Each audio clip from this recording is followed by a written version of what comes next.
Deixe a escuridão te guiar. Sombria FM apresenta Cartas da Meia-Noite.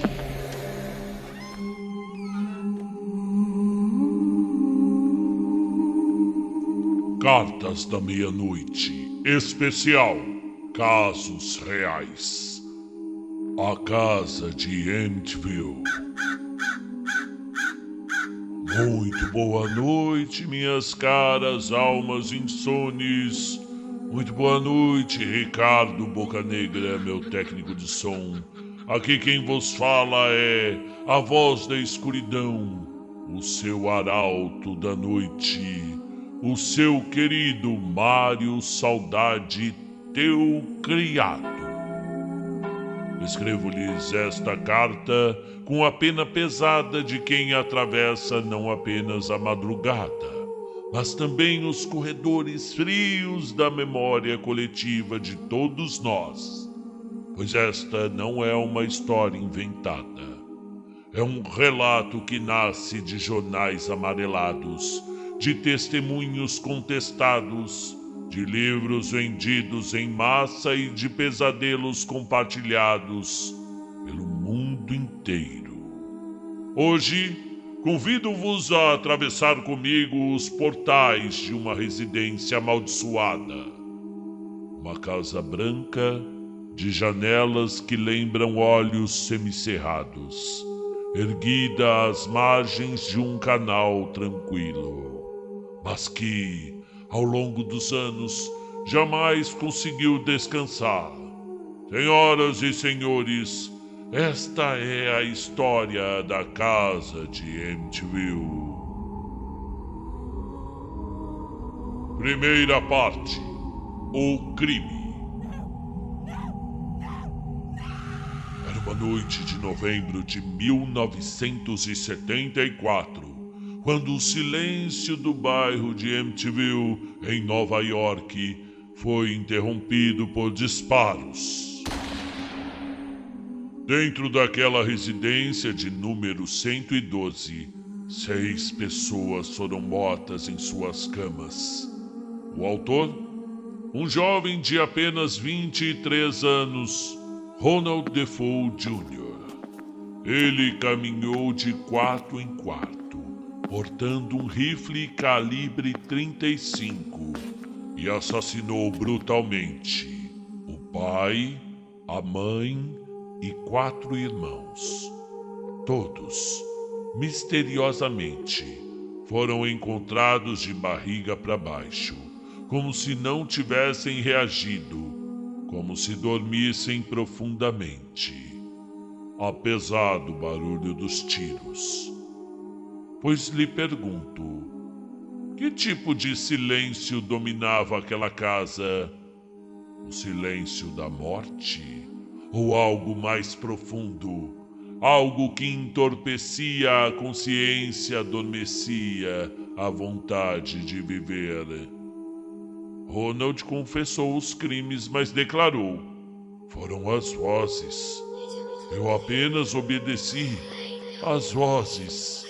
E assim o destino da casa estava selado.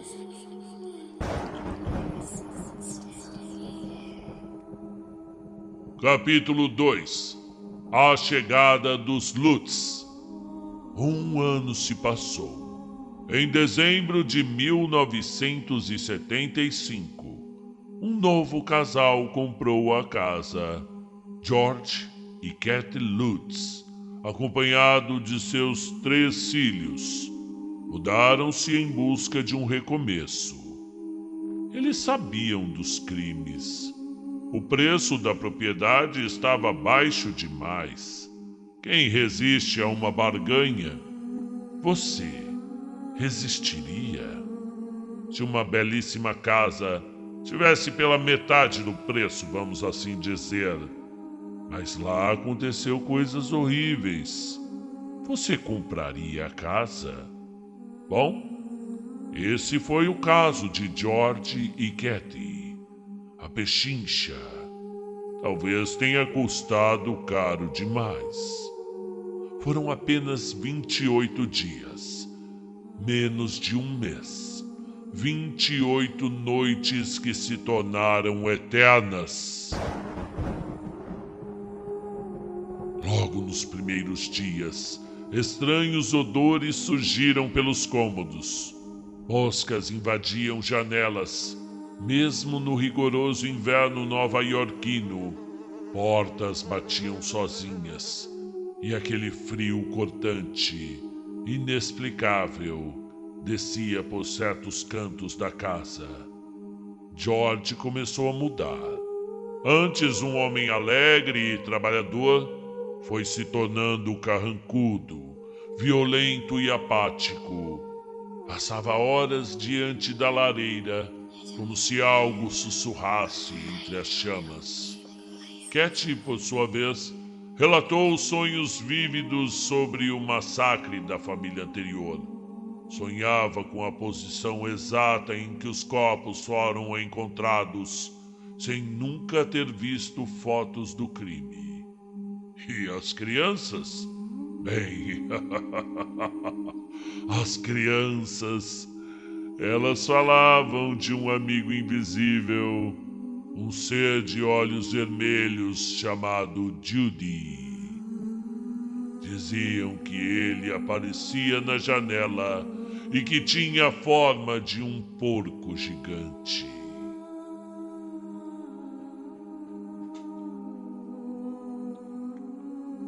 Terceiro capítulo: A Fuga.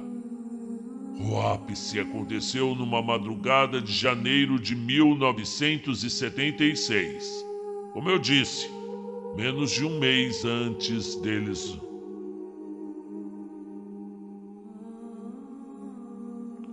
Menos de um mês depois deles se mudarem.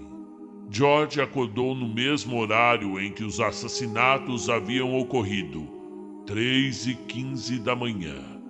Sentiu uma força irresistível que o empurrava em direção ao quarto dos filhos.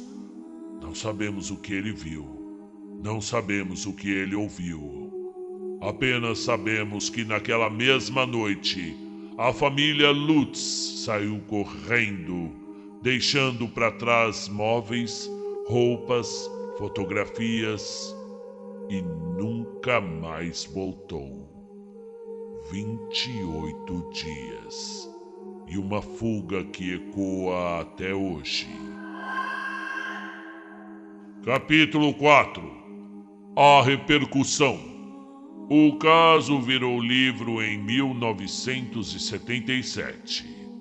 Depois vieram os filmes, os documentários, as séries, debates e investigações. Muitos disseram que tudo não passava de invenção, uma estratégia para lucrar com direitos autorais. Outros juram que há verdade nos relatos.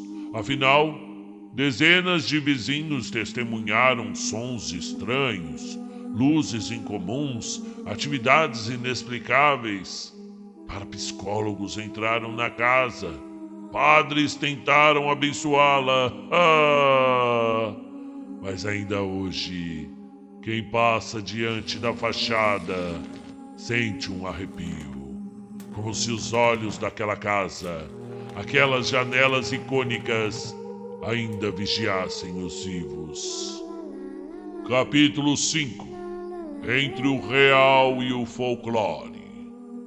A casa de Amityville tornou-se um mito moderno. Não sabemos onde termina o crime e onde começa a lenda. Mas talvez isso não importe, porque o coração humano, nele, o medo não precisa de provas. Precisa apenas de uma história bem contada. E eu lhes pergunto, caros ouvintes da madrugada, será que uma casa pode guardar os gritos dos seus antigos moradores? Será que paredes podem absorver o ódio, a dor, sangue e depois devolvê-los em forma de vozes, pesadelos ou visões? Ou será tudo uma invenção, um jogo entre superstição e lucro? Talvez jamais saibamos. Talvez a verdade esteja enterrada sob os tijolos daquela casa, onde os Defoe dormem em paz. Capítulo final. E se fosse no Brasil? Se a casa de Amityville estivesse aqui, em nossas terras tropicais. Meus amigos, talvez não durasse tanto tempo intocada. No Brasil, o imóvel seria rapidamente vendido, reformado, transformado em pensão, em bar ou até mesmo num estacionamento, não é? As paredes seriam pintadas, os azulejos trocados e a história abafada pelo barulho das cidades. Mas não se enganem. Se há algo que nosso país sabe cultivar, são lendas que se misturam à vida cotidiana. Aqui, a casa de Amityville poderia facilmente se tornar um ponto de romaria. Uma casa maldita visitada por curiosos, médiums, youtubers e aventureiros da madrugada.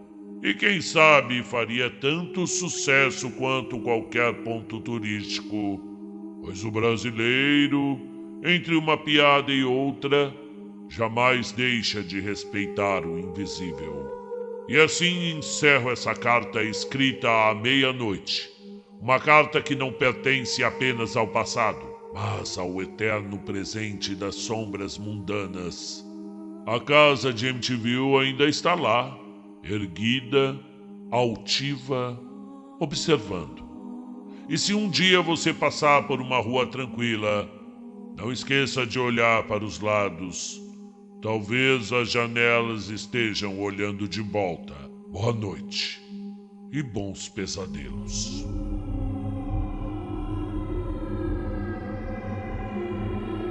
Eu dormiria tranquilamente nessa casa, viu, Ricardo? Eu não tenho medo de nada. Nada. Só de boleto.